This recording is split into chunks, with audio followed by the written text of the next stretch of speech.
sexta-feira é dia de beijar mesmo, hein, gente? Se tem um dia que você tem que beijar na boca, é sexta-feira.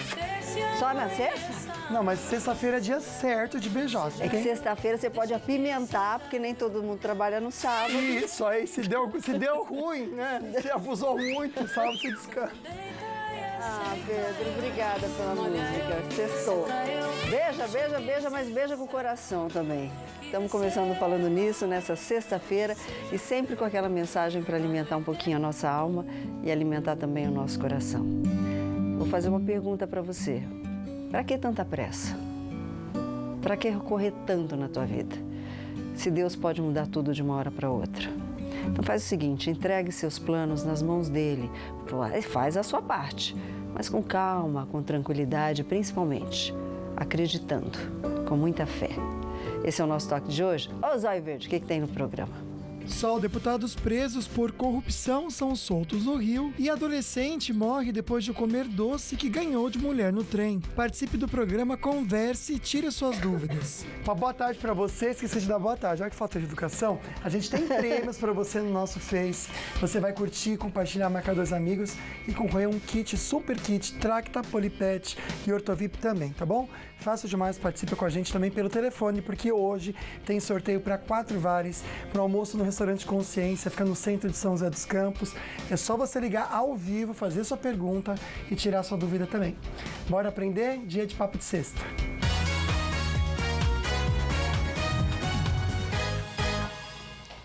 Eu sei que os sintomas são vagos, como disse nossa entrevistada, mas de repente você está com a barriga inchada, com cansaço. Dor de cabeça. Aí você fala assim, acho que eu comi errado ontem.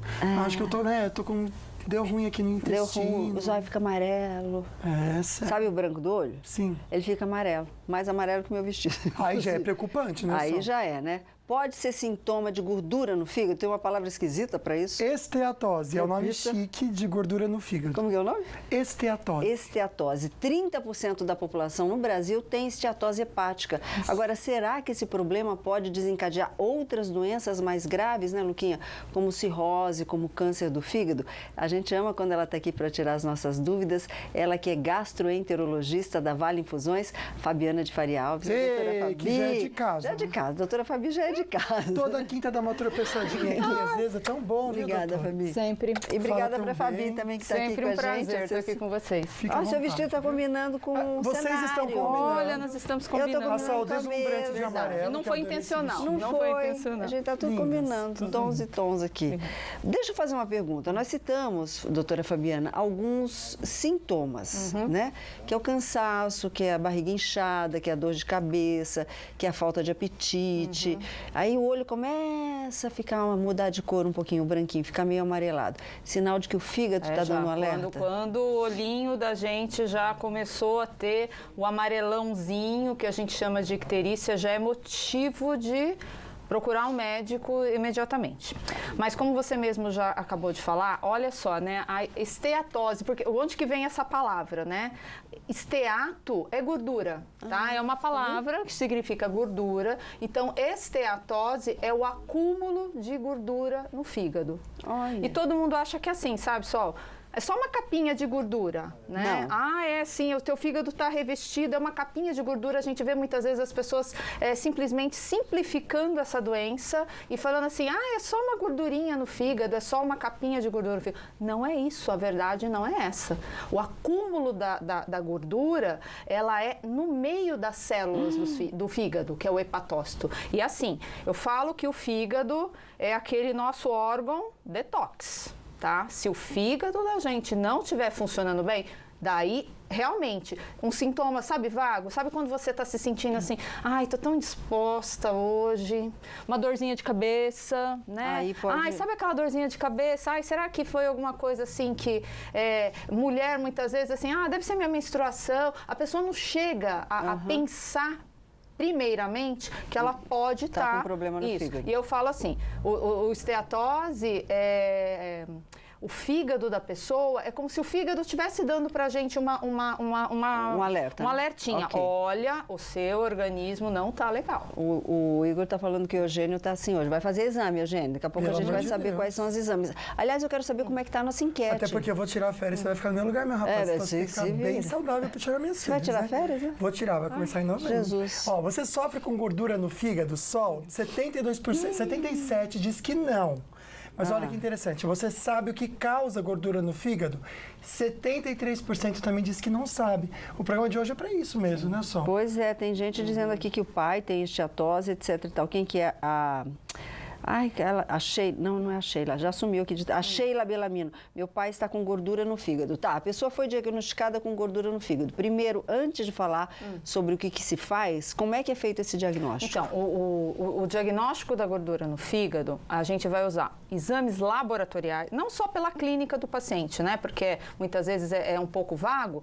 Então, vai passar com o médico. O médico, assim, muitas vezes o médico, só de conversar com o paciente, saber os hábitos daquele paciente, a gente já pensa, tá, que pode ser um problema de gordura no fígado. Então, existem alguns exames de sangue que nós pedimos, tá, que é para a gente ver como está o funcionamento do fígado do paciente.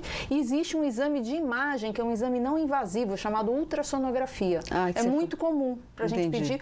O fígado ele é um órgão maravilhoso para ser visto na ultrassonografia. A ultrassonografia ajuda muito. Então tá, Eugênio, pode fazer a sua ultrassonografia? Por favor, né, precisa. Faz a semana que vem já, tá? Olha aqui, a Isabel de Loeira quer saber o seguinte, ela tem esteatose hepática moderada e ela quer saber se tem remédio para curar.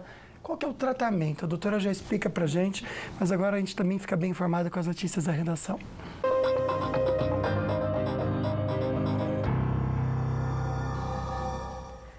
E o julgamento da validade da prisão em segunda instância, que foi suspenso ontem à noite, vai ser retomado só no início de novembro. Vai ter mais um capítulo dessa novela, né, Israel?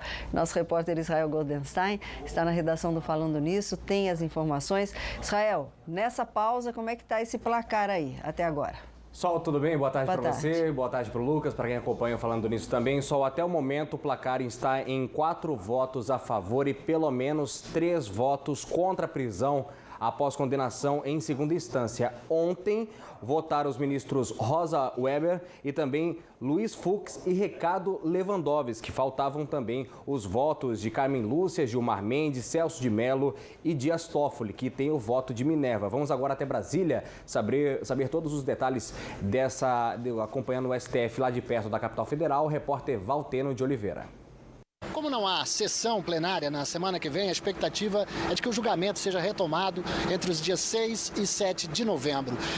O ministro Dias Toffoli, que tem dedicado pelo menos uma semana por mês para que os ministros possam adiantar os trabalhos nos gabinetes, então tem tentado liberar pelo menos uma semana. Por causa disso, então, fica aí na dependência dele marcar a data. Então, as próximas possíveis são 6 e 7 de novembro. Importante dizer que a tese da prisão em segunda instância sofreu uma derrota com o voto da ministra Rosa Weber, né? Já era esperado, ela que votou pela prisão de Lula em segunda instância, disse naquela ocasião, em 2016, que esse não era o ponto de vista dela com relação ao mérito. E no voto dela, ela realmente confirmou isso, votando contra a prisão em segunda instância, alegando as razões constitucionais. Então, se seguir esse entendimento que nós estamos observando com os votos que faltam, ficaria 5-5, então caberia ao ministro Dias Toffoli, presidente da Corte, fazer o desempate. Dias Toffoli pode propor aí uma regulação no voto dele, que se acrescentaria aí uma terceira instância, o STJ, por exemplo, mas para isso ele precisaria contar com o apoio da maioria, ou seja, 6 entre os 11 ministros do Supremo. Pois é, Israel, por falar nos ministros, né, do Supremo, a Justiça Federal condenou a União a pagar R$20 mil de indenização por danos morais a um juiz que foi criticado pelo ministro do Supremo, Gilmar Mendes. Conta pra gente essa história, Israel. Sempre, Gilmar Mendes é alvo de polêmicas, né, Solange? Então, ao que tudo indica, o ministro do STF ofendeu moralmente por 2 vezes o juiz Marcos Josegrey da Silva, que ele é o responsável pela Operação Carne Fraca. Além do juiz, Gilmar teria também ofendido um procurador e também um delegado. Vamos conferir na reportagem.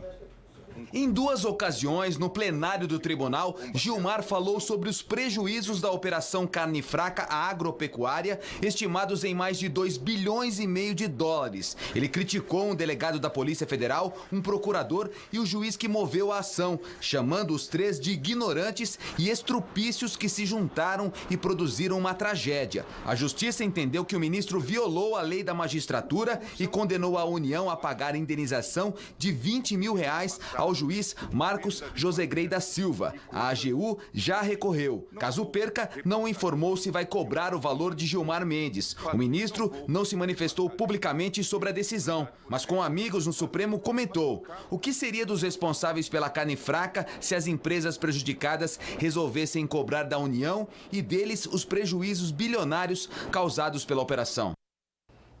Eu faço uma outra pergunta. O que seria da Justiça do Brasil se tivéssemos juízes, ministros, seja quem for, com esse linguajar que não desrespeita a lei, mas desrespeita o ser humano? É com você, Luquinha.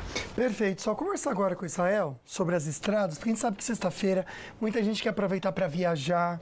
Tem imagens aqui da Tamoios, eu vejo um sol muito bonito por lá na serra e por enquanto eu vejo que está tranquilo, é isso mesmo? É isso mesmo, Lucas, está tranquilo, o motorista não encontra nenhuma adversalidade na rodovia dos Tamoios, nenhum problema para quem desce em direção ao litoral norte paulista, uma boa viagem a partir de agora. A Polícia Rodoviária Estadual só orienta para o fim de semana que tem probabilidade de chuva na Tamoios e por lá tem a operação Pare e Siga no trecho de serra, principalmente no quilômetro 64, 65 e também na altura do quilômetro 70. O motorista faz uma boa viagem nesse momento, mas no fim de semana tem que redobrar a atenção, principalmente para quem vai descer em direção a Caraguatatuba. Na rodovia Presidente Dutra, boa viagem no sentido Rio de Janeiro, mas vai encontrar uma viagem um pouco mais conturbada no sentido São Paulo. A partir do quilômetro 143, ali próximo ao bairro Vista Verde, até a altura do quilômetro 147, batalhão da Polícia Militar tem excesso de veículos devido a esse horário de rush entre 1 até 3 horas da tarde no sentido São Paulo. Lucas. Valeu, querida. Vamos falar do sol e da chuva que tem para esse fim de semana?